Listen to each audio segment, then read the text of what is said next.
Good evening, everybody, and welcome to Nightmares Nightly. It's been a while. As the speaker continued to ramble on about whatever, I could feel my eyelids getting heavy. So heavy.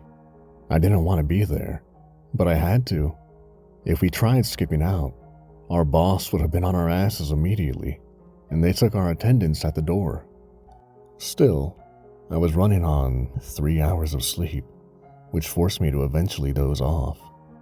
When I woke back up, the auditorium was silent. I was under the momentary impression that the speech had ended, so with my eyes still half closed, I started getting up. But the room was still full. Nobody was saying a word, though. The speaker simply stared ahead, his face devoid of any emotion, save for an empty, obscure smile. The people around me held comparable expressions, all seemingly frozen in place. This lasted for about 5 seconds before the speaker started talking again. I thought I was going crazy, possibly delusions spurred on by sleep deprivation. With that in mind, I closed my eyes once again, not caring so much about the consequences if I were to be caught. When I woke back up, I was feeling refreshed, but the speech was still transpiring. How long is this gonna last? I thought to myself. I took out my phone, checking the time. 1:34 a.m. The speech was supposed to end at 10 p.m. I looked around, but everyone seemed complacent about the situation. But eventually, I spotted a few worried faces, 3 in total, looking as confused as I probably was. I made eye contact with one of them. I turned to the person next to me, asking in a whisper about when the talk would be over. I assumed I missed something big during my nap. They didn't respond to me. They simply stared ahead. Same blank eyes with the same empty smile. Suddenly, the speaker stopped talking again. I looked towards the stage, seeing that same expression on his face. Am I having a fever dream? The silence lasted about 3 minutes before he went back to his spiel. This time, I actually paid attention to what he was saying. It was the same speech he was giving before, the exact words. In fact, he even introduced himself again. I pulled out my phone, texting one of my colleagues who was in the theater with me, asking him what was going on. No response. I scoured the crowd once again, eventually spotting him at the front.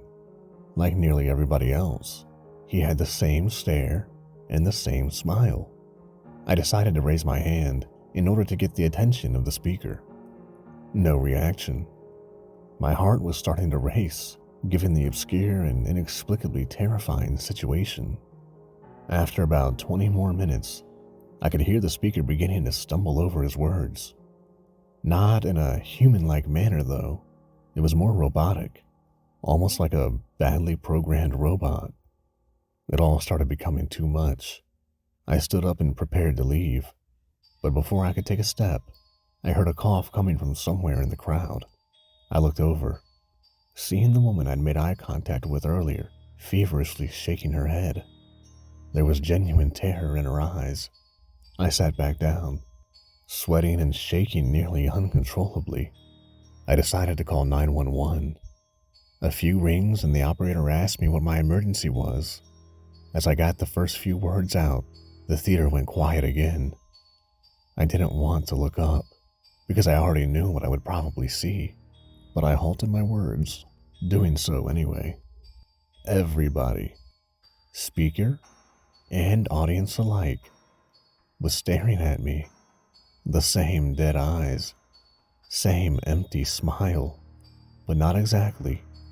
It was nearly impossible to discern, but there was a malicious presence in their collective expressions that wasn't there before. Hello, sir? The 911 operator continued to speak on the other end.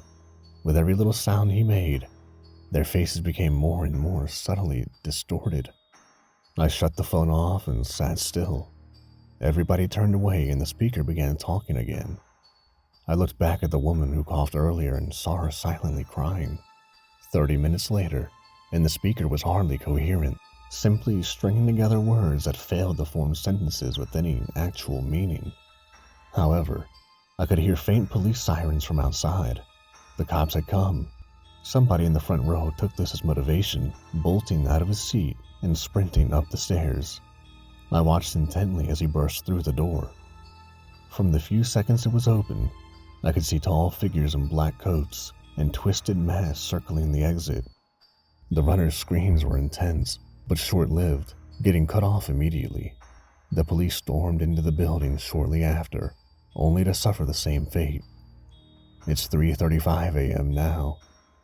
The speaker's words have devolved into a quick, guttural series of throaty staccatos. His face had also begun drooping, along with the rest of the audience. The woman is crying loudly now, and the only thing I can do is join her. Thanks for listening, everybody, and if you like what I'm doing and want to hear more, hit that subscribe button for more Nightmares Nightly.